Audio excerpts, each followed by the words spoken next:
recruited on scholarship to come in here will be able to play. And also, I think that we got some good, real good walk-ons. So guys that eventually will be able to earn scholarships. I mean, you see how good Dan Jackson was and how well he played. So I just think we got a group of guys that are really well. They care about each other, and our group is becoming more and more mature. So tell me about Nyland Green. Nyland Green's a good football player, guys. He's tremendous ball skills. We just got to continue to work on just being consistent. And Nyland, future for him here will be well. I think he'll have a good future. So you say more consistent. I'm assuming there's flashes that are.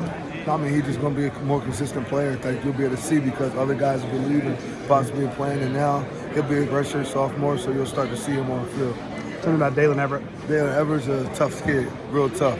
Nicknamed the Bone Crusher. So Bone Crusher? Nickname's Bone Crusher. Likes contact. He's a fun kid. Jaheim Singletary. Great ball skills. Just a loving kid, warm heart. I mean, he's a good football player, man. He has a good IQ and a knack for the ball. Seems kind of a longer guy, too. Yeah, he is. Fun kid to be around, though. Really funny. Really funny and doing extremely well in the classroom. Really proud of him academically. What have you seen out of him this year so far? Just flashing and consistently getting better.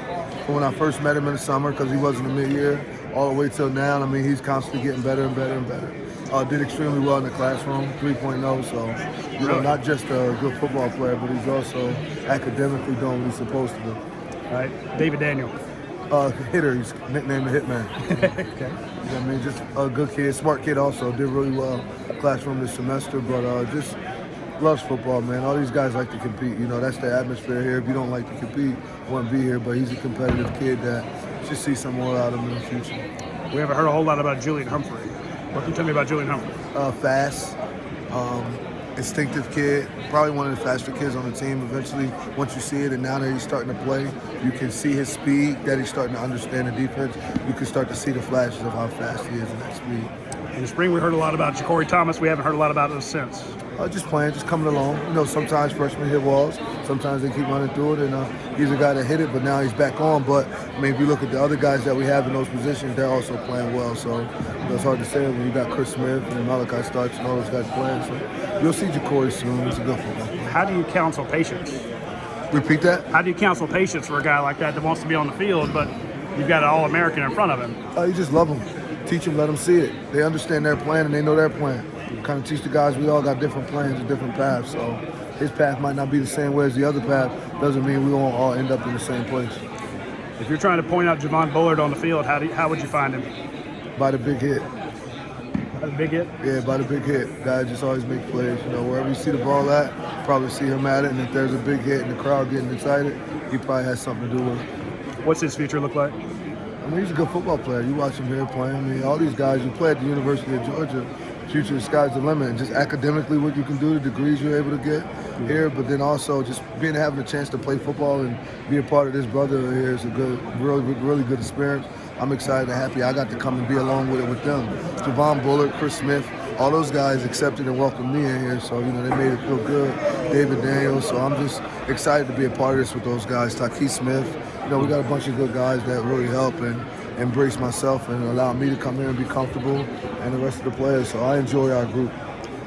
We've heard about Marcus Washington in the first couple of practices. Kirby's chewing him out.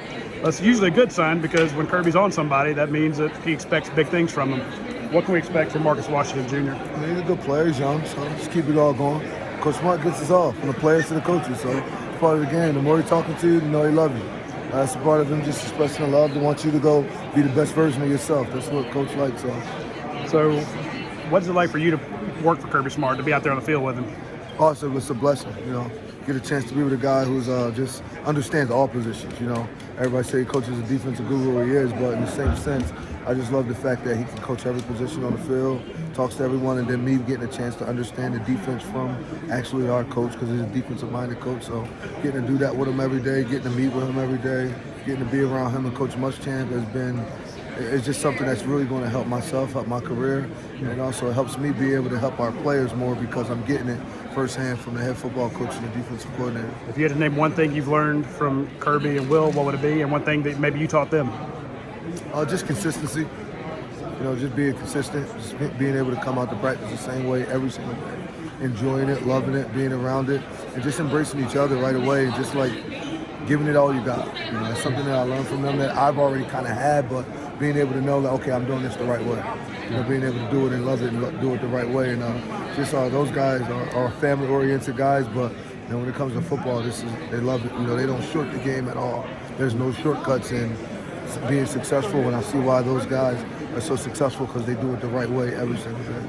What did you bring to the staff that you feel like you contributed? Just kept them being able to be consistent.